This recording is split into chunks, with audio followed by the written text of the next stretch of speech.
Joining us now from Washington, D.C. Welcome. Glad to have you with us. You know, I felt as frustrated as all of you in this hearing, trying to get answers and then continuing to hit your head up against this brick wall. The Secret Service Director not answering some of the basic questions. Why today do you think that is, that she was not more forthcoming about what she knows? Well, I think she's inept at her job, first of all. She didn't know the answers, and we asked if she'd been in contact with the FBI even, and she said she had not. I mean, the people that are leading the investigation of this thing, you know, we got a Secret Service that allowed that when cocaine was found in the White House, this magic bag that moved from one end of the White House to the other, to the area, the only area in the whole White House that didn't have any cameras. And the Secret Service narrowed it down to 200 people, and then they, on a Wednesday, and then on Friday, they called off the investigation. This is the same Secret Service that allowed President Trump to come on the stage where a suspicious person had been spotted 15 or 20 minutes earlier on a rooftop, mind you, and they allowed him to go on stage. They did not warn him. His agents on the ground didn't know it.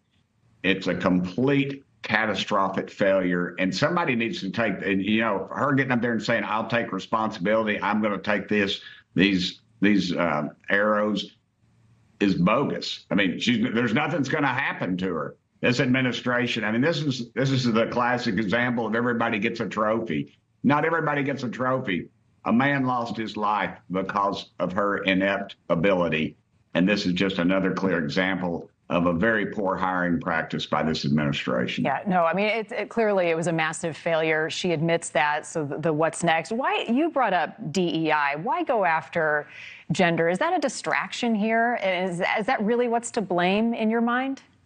Well, the president has said it best. You know, he said he was going to push these DEI initiatives, and in every instance where he's done it, it's been a failure. Why not put the best player in? That's the case here. He said, and when she was hired, she said she was going to put 20 or 30%. That was her goal, 20 or 30% more agents, female agents. Why not just have the best agents? Why does it always have to be that?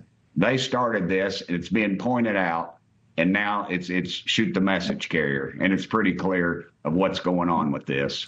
What's the strategy now, Congressman? We've got the head of Pennsylvania State Police, you know, what local authorities knew and what they're willing to share today. How will today look different? And will we have more answers after this testimony, do you think?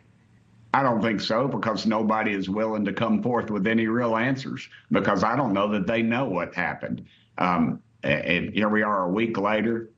It could be a year later. And then that's what scares me about these special select committees. I support that. But, you know, 7 months later, 8 months later, what's going to matter? These people are going to be long gone. That's why I said we should have had the hearing on Monday right after it happened, because they knew, the FBI knew everything about that guy. They knew what he had for breakfast the day before. So there's no question that this will just be a cover up, and nobody will be held accountable. Well, they do know the answers. They're just not yet willing to share them. Congressman, I know you got to get back in there. Thanks for joining us. Thank you, ma'am. Bye-bye.